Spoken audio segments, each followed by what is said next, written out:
mbali na mafanikio tulionayo, bado tuna changamoto kadhaa zimekuwa zikitukumba. Miongoni mwa changamoto hizo ni utoro uliokithiri wa baadhi ya wanafunzi, kuvunjika kwa familia ambako hupelekea wanafunzi wengine kuacha shule kwa ukosefu wa ada.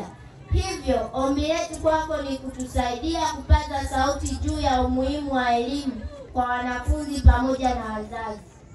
Wazazi kufarakana, ndoa kuvunjika, jambo ambalo husababisha watoto kutofikia ndoto zao.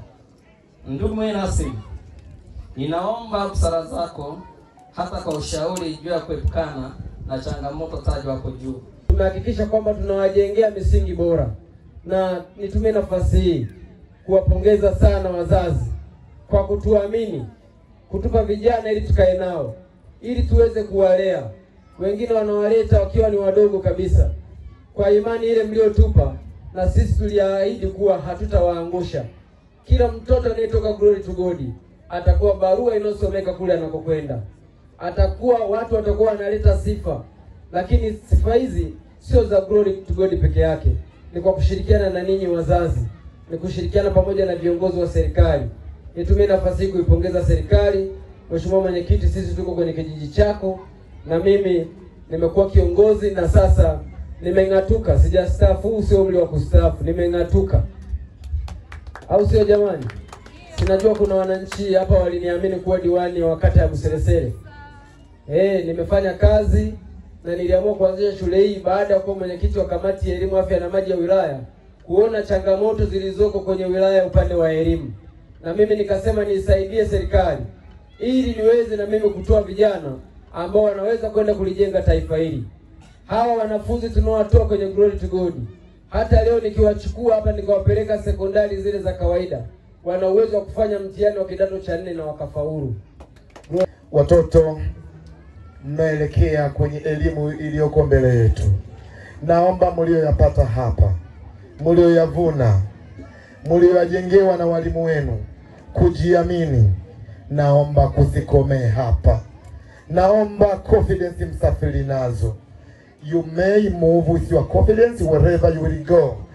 Basi naomba tusafiri na hilo, lakini pia naomba wazazi wenye mtoto mmoja tuongeze watoto tena. Ila naomba niwasihi, wanasema changamoto nyingi ni sababu ya wazazi. Tunapopata changamoto ya ndoa zetu, naomba tusiwe sababu ya mtoto kumkatisha elimu yake. Tofauti zetu ziendelee kama tunafanya chote, lakini neno shule tuendelee kusisitiza watoto wetu waendelee na masomo yao. Ndio hazina yetu, ndio taifa letu, na ndio serikali yetu ya kesho. Humu tutakuwa na CDF, tutakuwa na IGP, tutakuwa na wakuu wa shule. Ndio maana waligusa kila sehemu wakati wanaonyesha vitu vyao.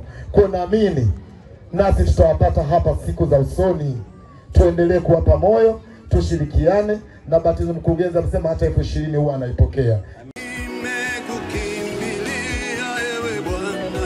Yesu ninayemtumikia amekutoa kwa wheelchair, nenda ukaishi kwa jina la Yesu Kristo. Asante Yesu. Hodi Tanzania, hodi Mbeya. Mtumishi wa Mungu, mwinjilisti wa kimataifa Pastor Ezekiel wa New Life Prayer Center and Church kutoka nchini Kenya anawakaribisha kwenye mkutano mkubwa wa miujiza, ukombozi na nyota utakaofanyika chuo cha kilimo Uyole, Zambia Road, kituo maarufu kilimo jijini Mbeya nchini Tanzania, kuanzia tarehe 24 mpaka 28 mwezi wa 9. Muda ni kuanzia saa 2 asubuhi na kuendelea. Kwa maelezo zaidi piga simu nambari 0774781537 au 0689822510. Siku 5 za maajabu ya Yesu yasiyo na idadi. Watu wote wenye shida mbalimbali na wenye magonjwa wataombewa na kupona, na pia kutakuwa na maombi maalum ya kuliombea taifa la Tanzania. Usipange kukosa baraka hii.